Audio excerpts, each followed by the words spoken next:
We're checking in now with Brantford Mayor Kevin Davis. Good morning, Kevin. Good morning, Annette. How are you today? I'm doing very good. So there's no fire, but you're at the fire hall. I'm outside of our new fire hall number 2. It's just off 403, actually. Not far from where I was beautiful. last week. Yeah, it harkens back to a lot of historical themes here. It actually has themes from our original fire hall from downtown. Here in Brantford, we're very proud of our history, and this building does harken back to a lot of our history. So.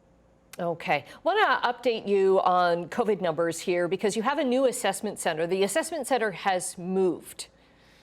It's actually happening in 2 locations. It still happens with the hospitals, I believe, for appointments. And then we have given to the hospital the use of our civic center, and that's appointments. And I also think it's, at this point, still some walk-ups. But I was told by the hospital director they had an average of 150 daily tests like 2 weeks ago.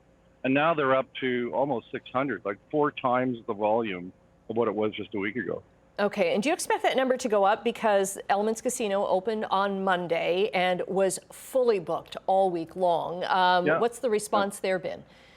Well, certainly we're getting no indication from public health that that's a factor. I mean, in fact, they're telling us in medical office of health that the cases we have here are people who've been outside our community, probably into the GTA, and being exposed to someone who has COVID in that area. That's where most of the new cases are telling us. It's close contact with someone else who has COVID, whether it be here or another community. So, no, we're not seeing that out of the casino. I mean, as I said last week, I mean, the safeguards they have at the casino are more stringent than almost any other business. Right, so. Right. And is the fear that gamblers are coming in from out of the city where they're, because it's one of a number of small areas, right, that actually has gambling allowed? Yeah, and I mean, the other issue is the province decides whether casinos are open or not. We don't at the city.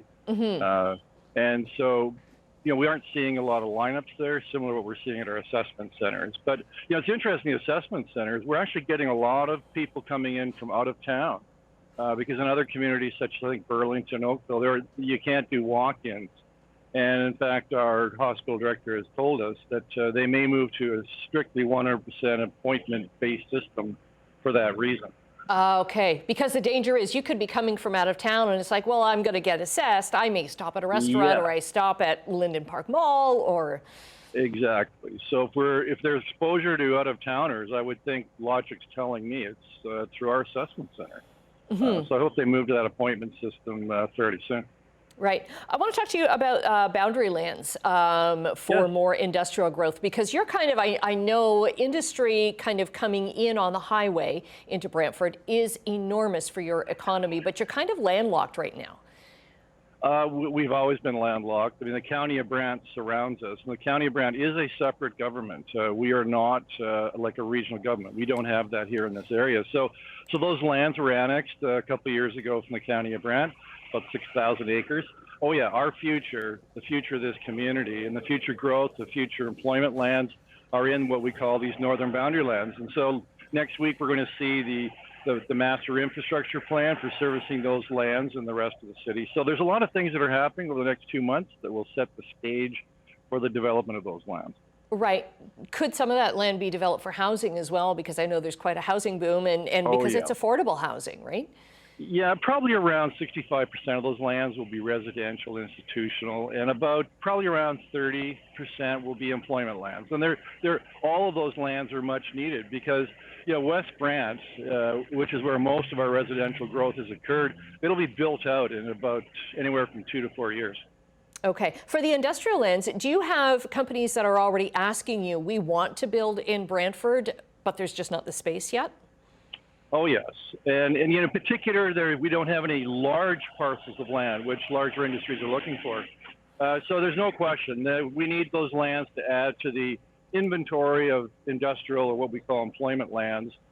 So businesses that are local, that are expanding, have a place to stay locally, or there are businesses coming from out of town. And yes, there is a lot of interest. So there's a transport truck that's coming by there. Okay. One we're of those let you go, that actually. we value is just driving the truck past me. Yes, we're going to let you go, Kevin, just in case there is an emergency and you've got a fire truck to get out of the way with there. Kevin Davis, the mayor of Brantford, thanks for joining us. Have a nice weekend. All right. Yeah, you too, Annette.